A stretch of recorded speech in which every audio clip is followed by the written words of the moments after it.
3వ అధ్యాయంలో మనం చూస్తూ ఉన్నాము. కుటుంబాలు ఉన్నాయి, వ్యక్తులు ఉన్నారు, అలాగే కొన్ని సమూహాలు కూడా ఉన్నాయి.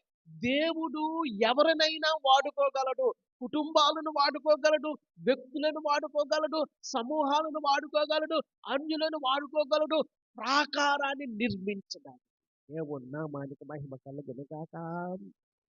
ప్రియులారా, ఈ నెహెమ్యా గ్రంథములో నాకు ఇష్టమైనటువంటి ఒక మాట, ఆనుకొని. ఆనుకొని.